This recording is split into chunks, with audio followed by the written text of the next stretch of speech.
Would you pray with me? Gracious and loving God, may the words of my mouth and the meditations of our hearts here this morning help us to experience resurrection as a reality. Amen.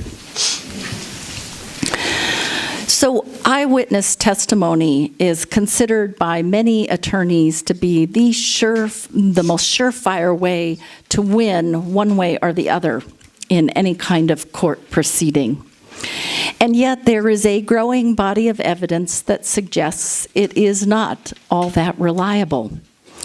The Innocence Project, a group of lawyers and lawyers-to-be who take on cases for people who are convinced, they say they've been wrongly convicted, but they don't have the money to be represented properly. The Innocence Project, in 75% of the cases that they have had overturned using DNA evidence, found that 75% of those cases hinged on and a conviction was achieved through eyewitness testimony that proved to be faulty. And in Jesus' day, if you were a woman, forget about being a witness in court. Women were not allowed to testify in court in Jesus' day because their testimony was considered too unreliable. But if you got the epistle for this week and you did your homework before you came and read all 4 gospel accounts of this first Easter morning, you know who the first witnesses to resurrection were, don't you? Who was it? The women. The most unreliable witnesses in Jesus' day were the first witnesses. If you came for either the Monday or the Saturday evening meditations here, you got to read 2 parts of Rachel Held Evans' series called The Women of the Passion. It's a delightful, delightful piece. You can go home and Google that, and you will get all 4 pieces of it. I just want to read you the beginning that everybody got if they came this week. The gospel writers often speak of 2 groups of disciples, the 12 and the women. The 12 refer to the 12 Jewish men chosen by Jesus to be his closest companions and first apostles, symbolic of the 12 tribes of Israel. The women refer to an unspecified number of female disciples who also followed Jesus, welcoming him into their homes, financing his ministry, and often teaching the 12 through their acts of faithfulness and love.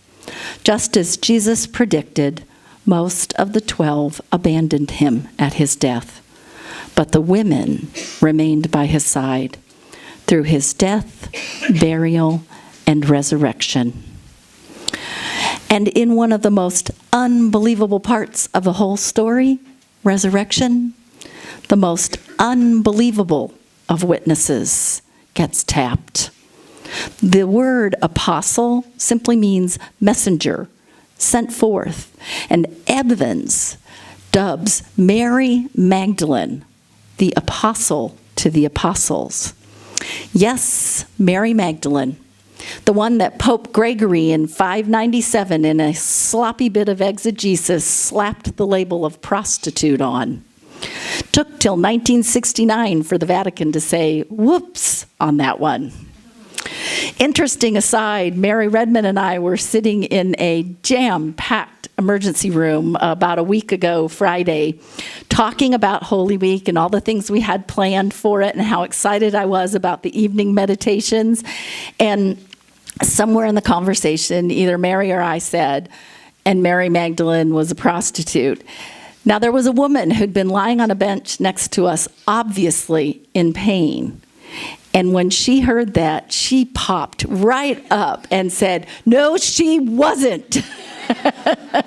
It led to an absolutely fascinating conversation. It's easy to get confused about these Marys because there are no less than 6 of them. No less than 6 Marys mentioned in the Gospels as following Jesus. But Mary Magdalene shows up in every single one of those gospel accounts of that first morning. The most unbelievable gets to tell the most unbelievable part of the story. Eric Elness, a pastor from Omaha, Nebraska, in his Darkwood Brew segment this last week, shared how when he was new to ministry, in fact, he says he thinks it was his first, if not first, second Easter in the pulpit, shared that resurrection is something that we have a hard time believing until we experience it. Don't you think that's kind of true of the disciples? They had a hard time believing it until they experienced it, and he privileged the women with that first experience. But he says he was totally unprepared for the brouhaha that erupted in his congregation over that statement. Bible says it, I believe it. What are you talking about? He actually lost quite a few people over that. We live some 2,000 odd years later, and we have to rely on these unreliable witnesses for this story of resurrection. But we get some wonderful clues about how we can go about believing and experiencing resurrection. Remember, as they leave the tomb, the angels told them, "Go, tell your brothers." And then they run into Jesus himself, who tells them, "Don't be afraid. Go and tell my brothers that I'm going to Galilee and that they will see me there." Galilee? Why Galilee? That's where it all began. That's where Jesus began his ministry. And I'm going to invite you to just take a quiet minute, close your eyes, and think about all the things he did during his ministry.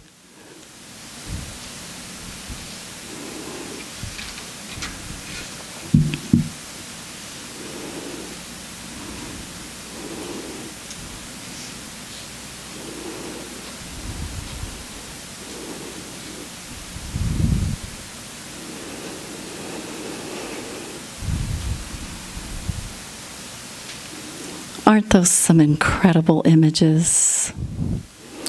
On Maundy Thursday, we did communion very differently, and I don't know, I think we're going to try to do it with all of you. It was easy because it was a small group, but rather than have me stand up here and go through the Eucharistic prayer all by myself, it's that three-part prayer that first thanks God for everything God has done, and then thanks Jesus for all he did, and then invokes the Spirit. Instead, I invited people to speak aloud all those things they were grateful for that God had done in their lives, that God had done in the world. And then I invited them to speak all the things that they could remember that Jesus did and give thanks for those. And someone in that circle in the dark, drawing on the lyrics of this incredible song that's kind of going to be the basis for our Easter and Beyond sermon series, said, "He drew the circle wide. He drew it wider still." That's my point this morning, talking so much about the women in this story. I really don't consider myself to be a feminist. He tapped the people who had no voice. He tapped them and sent them out to be the first bearers of that good news that he lives. And then he sends them all back to the beginning, sends them home to Galilee, not just for the comfort of home in this time of incredible grief, but to start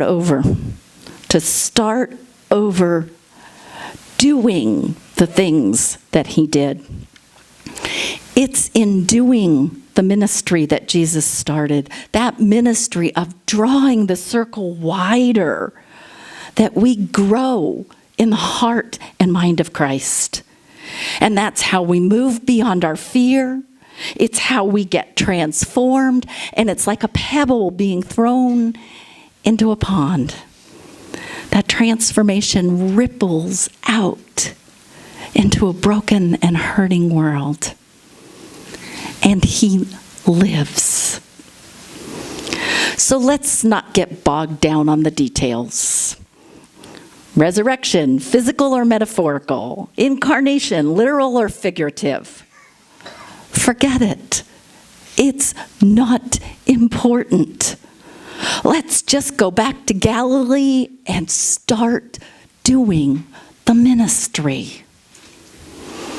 I want to finish with a quote that was on Facebook a couple years ago. I've Googled the guy's name, and I don't get anything that really identifies who he is, but I want to attribute it properly. His name was Don Carroll. He says, regardless of what you might choose to believe or not believe about Jesus, the primary task of the Christian is not to get some particular theological belief, but rather to put on the mind and heart of Christ. Christ being the term that is used to distinguish between the human person Jesus and the state of consciousness that he achieved and which he came to show is accessible to us all. Amen.